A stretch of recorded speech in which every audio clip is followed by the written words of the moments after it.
안녕하세요. 매일 새로운 사연을 전하는 읽어주는 사연 라디오입니다. 구독과 좋아요, 많은 공유 부탁드립니다. 오늘의 사연 시작하겠습니다.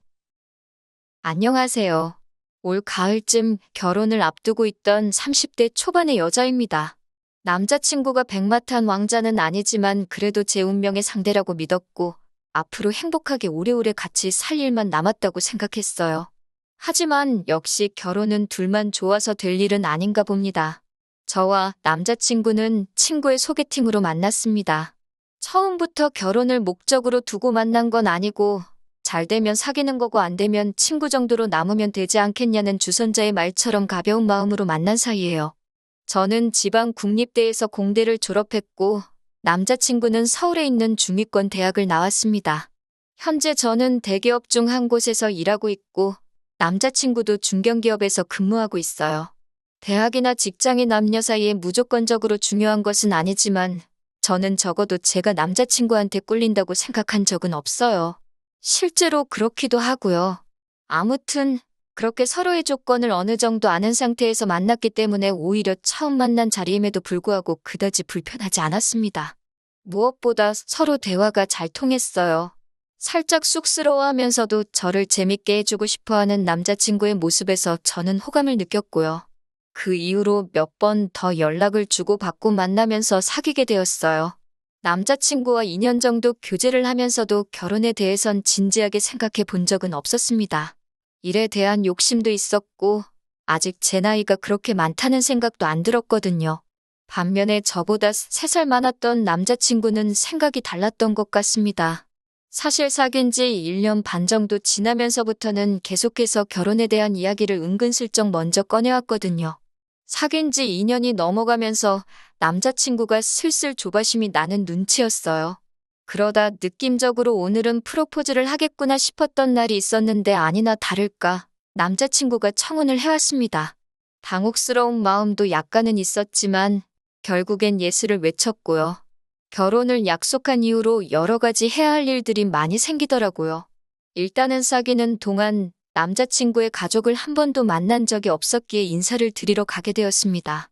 남자친구는 서울 토박이라서 인사를 드리러 가는 길이 어렵지는 않았어요. 문제는 여기서부터 조금씩 남자친구 이야기와는 다른 사실들을 알게 되었습니다. 남자친구의 부모님은 저희 부모님보다 연세가 많으셨기에 은퇴를 하셨다고 했을 때 당연히 그러실 수도 있지라고 생각했어요. 하지만 아버님의 말씀을 들어보니 사회초년생 시절 은행을 한 반년 정도 다니신 걸 제외하고는 제대로 된 직장 생활을 하신 적이 없으셨습니다. 인력사무소 등을 통해 막노동을 하시거나 이삿짐을 나르시는 정도라고 할까요? 직업에 귀천이 없다지만 그래도 어느 한 곳에 진득하게 있지 못하셨다는 점이 마음에 걸렸습니다. 게다가 당신 말씀으로는 인간관계가 좋아서 주변에 사람이 끊이지 않았다고 하시는데 어머님의 말씀을 들어보니 그것도 아니더라고요. 아버님은 술을 좋아하시고 사람들과 어울리기를 좋아하셔서 그나마 얼마 되지 않는 돈도 벌기만 하면 형님 마우하는 분들과 술판에 다 써버리기 일쑤셨답니다. 어쩔 수 없이 남자친구 어머님께서 식당에서 설거지하고 마트 계산원으로 일하시며 생계를 꾸려나가셨다고요. 이 이야기를 어머님 당신은 하소연을 하기 위해 꺼내신 듯 했지만 저로 하여금 더욱더 아버님에 대해 안 좋은 생각을 갖게 했습니다. 그나마 다행인 건 어머님의 지독한 생활력 덕분에 지금 살고 계신 아파트와 또 다른 지역에 아파트 하나가 더 있다면서 저와 남자친구가 결혼하게 되면 그 하나를 저희 살라고 주실 거라 하시더군요. 제가 속물이라고 보일 수도 있겠지만 솔직한 심정으로 제가 결혼해서 남자친구 부모님과 같이 살 건 아니잖아요. 그러니 남자친구 부모님의 이런 과거 정도는 괜찮다고 납득하고 이해하려고 노력했습니다. 하지만 추가로 남자친구 부모님은 성격도 보통이 아니셨습니다. 아버님은 솔직히 독불장군이라는 단어가 딱 어울릴 만큼 당신밖에 모르시는 분이셨어요. 남자친구든 어머님이든 어떤 말이나 행동을 했는데 아버님 맘에 안 들면 불호령이 떨어졌습니다. 너무 사소한 일이라서 왜 저런 일로 화를 내시는지 옆에서도 이해가 안 될 정도로요. 가시방석에 앉은 기분이라서 한시라도 빨리 집에 가고 싶은 심정이었네요. 특히 말끝마다 당신이 살면 얼마나 살겠냐며 모르는 사람이 들으면 한 80도 넘은 노인이 할 법한 이야기를 하셨습니다. 참고로 남자친구 아버지는 이제 막 환갑을 넘기신 나이고요. 언젠가 한번 남자친구가 담배 필 거 다 피고 술 마실 거 다 마시면서 건강 걱정하는 거 보면 자기 아버지지만 한심하고 화가 난다길래 제가 한 소리 했거든요. 그래도 그렇지 누가 부모님에 대해서 그렇게 이야기를 하냐고요. 그런데 실제로 단 하루지만 옆에서 아버님을 지켜보고 있으니 남자친구가 속 터지려고 한 이유를 알겠더라니까요. 담배도 꼭 집 밖으로 안 나가시고 베란다와 화장실에서 피셨는데 저는 원래 냄새에 예민하고 비위가 약하거든요. 속에서 구역질이 올라오는데 참느라 정말 고생했습니다. 점심 식사를 하는데도 반주치곤 상당히 많은 양인 소주 한 병을 다 드시길래 과음하시는 거 아니냐고 조심히 여쭙습니다. 그러자 못 먹어서 스트레스 받아서 일찍 죽나, 아파서 일찍 죽나 똑같다고 받아치시는 거예요. 그럴 거면 애시당초 어차피 살면 얼마나 살겠냐는 말씀 같은 걸 하지 마시라고 한마디 쏴붙이고 싶었어요. 이렇게 이야기하고 나니까 마치 아버님만 정말 별로고 큰 잘못한 것처럼 들릴 수도 있을 것 같아요. 하지만 어머님도 만만치 않으셨습니다. 아버님 때문에 어머님이 희생을 많이 하시긴 했지만 현모양처라는 단어와는 거리가 아주 멋진 분이셨어요. 드센 성격에 어른께 이렇게 표현해도 될지 모르겠지만 푼수가 따로 없으시더라고요. 굳이 저한테 왜 남자친구의 전 여자친구 이야기를 하시는 건지 의중을 알 수가 없었습니다. 전에 사귀던 여자가 어느 대학을 나왔다는 둥, 당신한테 무슨 선물을 사왔다는 둥, 그렇지만 얼굴이 별로였다는 등 할 소리와 안 해도 될 소리를 전혀 분간하지 못하시는 것 같았습니다. 떨떠름한 표정으로 듣고 적당히 웃으며 호응은 해드렸지만 오늘 이 인사가 끝나면 저에 대해서도 어디 가서 이런 식으로 말씀하고 다니시겠구나 싶은 생각이 들어 찝찝하고 마음이 좋지 않았습니다. 다행인지 어쩐지 그날 이튿날 남자친구에게 전화가 걸려왔습니다. 남자친구는 자기 부모님이 저를 너무 마음에 들어한다며 하루라도 빨리 나를 잡았으면 좋겠다고 성화였어요. 하지만 솔직히 저는 그때부터 이 결혼을 하는 게 맞는 건가라는 싶더라고요. 파혼까지는 아니었지만 뭔가 마음에 깨름직한 게 있었다고 할까요? 이러지도 저러지도 못하고 시간은 흘러서 상견례 날이 되었습니다. 저희 부모님은 지방에서 살고 계셨지만 저나 남자친구 그리고 남자친구 부모님까지 전부 다 서울에서 살고 있었기 때문에 상견례도 서울에서 하게 되었습니다. 상견례가 어떻게 보면 제가 결혼을 미루게 된 결정적인 사건이었습니다. 제가 남자친구와 결혼을 결심했던 이유 중 하나는 남자친구는 허세나 허풍이 없고 담백한 사람이에요. 하지만 남자친구 아버님은 남자친구와는 판이하게 다르신 분이었습니다. 저희 부모님하고 기싸움을 하려고 하시더군요. 물론 사람들이 모이면 기싸움을 할 수도 있고 저도 그럴 때가 있으니 이해를 합니다. 하지만 자꾸 저나 저희 부모님을 깎아내리려고 하는 게 눈에 보이니 너무나 불쾌하더라고요. 처음에는 양가 부모님 사이에서 가벼운 이야기가 오가고 있었습니다. 그러다 남자친구 아버님께서 갑자기 저희 부모님더러 지방 사람들은 서울이 어떻게 돌아가는지 잘 모르지 않냐며 말씀하시더군요. 광화문 촛불 이런 거는 TV로밖에 못 봤을 거 아니냐며 세상이 변했다는 그런 말씀을 하시더군요. 그러더니 또 무슨 말씀을 하시다가 당신이 금융권에 좀 있어봐서 안다며 아는 척을 하시고요. 듣고 있는데 가관이더라고요. 남자친구는 그래도 자기 부모님이라 그런지 별말 없이 앉아있는데 그 꼴도 보기가 싫던걸요. 게다가 남자친구에게는 2살 많은 형이 있었는데 장가도 안 간 그 형이 상견례 자리에 말도 없이 따라 나온 것도 부족해 어찌나 쩝쩝거리고 개걸스럽게 밥을 먹어대는지 꼴보기 싫어 죽겠더라고요. 아무도 묻지도 않았는데 혼자 이게 맛있네 이건 별로네 품평회를 해대지 않나. 저는 솔직한 말로 남자친구 가족이 이 정도로 경어 없고 수준 없는 사람들인지 몰랐습니다. 어머님은 기껏해서 찾은 대화 주제라는 게 저희 어머니께 연예인 누구누구 좋아하냐고 어깨가 딱 벌어진 게 한번 기대봤으면 소원이 없겠다며 호호 웃으시는데 그게 상견례에서 사돈에게 할 대화인가 싶더군요. 이 무렵에는 파혼은 둘째치고 이런 자리에 저희 부모님을 모신 것 자체가 죄송스럽고 부끄럽기까지 했습니다. 그래도 저희 부모님은 어찌됐건 딸이 결혼하겠다는 사람이고 그 사람의 가족이라 그런지 최대한 예의 있게 대하시려는 모습이었습니다. 보다 못한 저희 어머니께서 집은 어떻게 할 건지 이야기를 꺼내셨어요. 사실 남자친구와 저 둘 다 직장 생활을 한 기간이 있었기 때문에 돈은 어느 정도 있는 상황이었습니다. 둘이 대출 좀 받고 하면 서울에 둘이 살 보금자리 하나 정도는 마련할 수 있을 정도였어요. 그런데 남자친구 어머니께서 지난번에 말씀하셨던 아파트 이야기를 다시 꺼내시더라고요. 저도 사람이니까 당시에 아파트 주신다고 말씀하셨을 때 혹하긴 했지만 동시에 큰 기대는 안 하고 있었거든요. 하지만 이야기를 잘 들어보니까 어머님 말씀이 아파트를 죽인 줄 건데 증여세가 있다고 하시더군요. 그러면서 저희 부모님께 그 증여세를 대신 내달라고 하셨습니다. 증여세만 내면 10억짜리 아파트가 저희 몫이니 손해는 아닐 거라고요.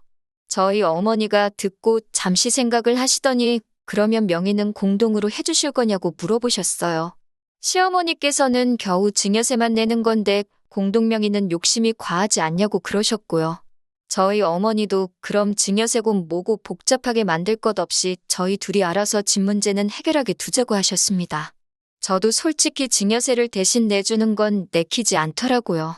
대충 계산해보니까 증여세의 혼수에 이것저것 하면 거짓 못해도 2억은 훌쩍 넘을 것 같더라고요. 사람 일이라는 게 당장 내일이라도 무슨 일이 생길지 모르잖아요. 아파트가 탐이 난 것도 아니었어요. 말했다시피 이미 저희가 모아놓은 돈으로 신혼집을 구할 수 있는 상황이었으니까요. 그깟 공동명의 안 해줘도 그만이고 솔직히 어머님 소유의 아파트에 대해 제가 기여한 바가 전혀 없으니 명의를 그렇게 하는 게 당연하다고도 생각했고요. 하지만 차라리 지분 설정을 한다면 모를까 세금을 저희 부모님께서 대신 내달라는 말 또한 무슨 생각으로 꺼낸 말씀인지 솔직히 이해도 가지 않았습니다. 그러자 이번엔 남자친구 아버지께서 나서서는 어떻게 그렇게 계산이 느리시냐면서 누가 봐도 이건 남는 장사인데 왜 줘도 못 먹냐는 식으로 말씀을 하시더군요. 단어 선택도 어찌나 저렴하신지 저도 이 무렵부턴 불편한 기색을 숨기기 어려웠습니다. 그 와중에 남자친구의 형까지 나서서는 그까지 세금 몇 푼 내는 게 아까워서 그러냐며 저에게 묻더라고요. 이 말을 듣고 저도 너무 화가 나서 제가 내야 될 세금이면 당연히 내겠지만 이건 엄연히 그쪽 재산에 부과되는 세금인데 그걸 대신 내달라고 하는 게 이상하다고 세금 몇 푼 내는 게 아까워서 그러냐고 말 그대로 돌려줬습니다. 그러자 남자친구 형은 윗사람이 될 사람한테 말버릇이 그게 뭐냐며 저에게 훈계 아닌 훈계를 하더군요. 저도 아직 결혼식을 한 것도 아닌데 저한테나 저희 부모님한테 말 함부로 하지 말라고 다시 받아쳤고요. 그제서야 양가 부모님도 분위기가 심상치 않음을 느끼시곤 둘 다 그만하라며 저와 남자친구 형을 말렸습니다. 그리고 이 순간 저는 다시 한번 남자친구에게 실망을 하고 말았어요. 남자친구는 이 모든 상황에서 말 한마디 똑바로 하지 못하고 눈치만 살피기 급급하더군요. 아슬아슬하게 상견례 자리는 끝나지 않았고 상황의 심각성을 눈치챈 듯한 남자친구가 그냥 저희 둘이 알아서 할 테니까 어른들께서는 집 문제로 너무 골치 아파하지 마시라 한마디 하더군요. 그런데 남자친구 아버님께서 기껏 하신다는 말이 솔직히 당신네가 너무 손해랍니다. 당신 아들은 서울에서 이름난 대학을 나왔지만 저는 지방대 출신이지 않냐면서 이렇게 한쪽으로 기우는 결혼을 해도 되는지 모르겠다고요. 이 이야기가 끝나기 무섭게 저희 아버지도 더는 못 들어주겠다 싶으셨는지 말씀을 하실 때 생각을 좀 하시라고 큰 소리를 내셨습니다. 저희 둘 다 이제 어엿한 사회인인데 앞으로 전망을 봐야지 몇 년 전에 졸업한 학교를 비교하는 게 무슨 의미가 있냐고요. 당장 받는 연봉만 해도 제가 훨씬 더 많이 받고 있고 결혼자금으로 모아놓은 돈마저도 제가 훨씬 많았기도 했고요. 온 가족이 들러붙어서 말도 안 되는 걸로 입씨름을 하고 있는 모습을 보자니 이게 다 사람 잘못 보고 결혼을 결심했던 제 탓인 것 같고 부모님께 죄송스럽고 한시라도 이 자리를 벗어나고 싶은 마음뿐이었습니다. 결국 저는 자리를 박차고 일어나 이 결혼은 안 하는 걸로 하겠다고 소리치다시피 말하곤 부모님께 가자고 했어요. 그러자 남자친구가 갑자기 왜 그러냐면서 그래도 이건 경우가 아니지 않냐고 제 손목을 잡아채더라고요. 그러자 저희 아버지께서 싫다는데 왜 붙잡냐며 놔주라고 호통을 치셨습니다. 당장이라도 남자친구를 한 대 때리실 기세였어요. 하지만 그 순간에도 남자친구 어머님께서는 절 보면서 주제에 어디 가서 이런 남자를 또 만난다고 튕기고 난리냐고 꼴값돈다 하셨습니다. 정말이지 교양이라곤 하나도 없는 분이라는 걸 다시 한번 알겠더군요. 결국 그렇게 상견례 날 결혼 이야기는 파토가 나버렸고 저는 억울하고 분한 마음을 삭히지 못한 채 며칠을 보냈습니다. 그래도 하루하루 시간이 지날수록 마음의 평정이 찾아오고 냉정하게 상황을 돌이켜볼 수 있었습니다. 저런 집안과 저희 부모님이 사돈을 맺게 하는 거야말로 불효나 마찬가지라는 깨달음을 얻었고요. 무슨 바람이 불었는지 한 2주 정도 지나고 나서 남자친구에게서 다시 연락이 왔어요. 저희 집에서 증여세를 내주면 공동명의해도 된다고 허락받았다며 없었던 일로 하고 우리 다시 결혼 진행하자고 하는데 그까짓 것 공동명의해주고 얼마나 뻣뻣하게 고개를 들고 잘난 체를 하실지 안 봐도 비디오라서 됐다고 했습니다. 막말로 저희 부모님이 돈이 없으신 것도 아니고 저로서는 아쉬울 거 하나 없었으니까요. 손해보고 결혼시킨다는 듯이 큰소리 뻥뻥 칠 때는 언제고 결혼 뒤집어버리니 다시 찾아와서는 왜 저러나 싶었어요. 남자친구는 그래도 우리가 만난 세월이 있는데 어떻게 이렇게 한순간에 모른 척 할 수 있냐며 너무하다고 했지만 지금이라도 남자친구를 끊어내서 다행이다 싶을 뿐이었고요. 조금의 후회나 미련도 남아있지 않습니다. 당분간은 별로 연애도 결혼도 생각이 없고 자기 관리나 열심히 하면서 살아보려고요. 그러다 또 기회가 되면 혹시 아나요. 똥차를 보내버렸으니 이번만큼은 정말 백마가 아니라 벤츠를 탄 왕자님이 나타나 줄지도요. 긴 이야기 들어주셔서 감사합니다. 오늘의 사연은 여기까지입니다. 구독과 좋아요, 알람 설정해주시면 앞으로 더 좋은 사연으로 찾아오겠습니다. 감사합니다.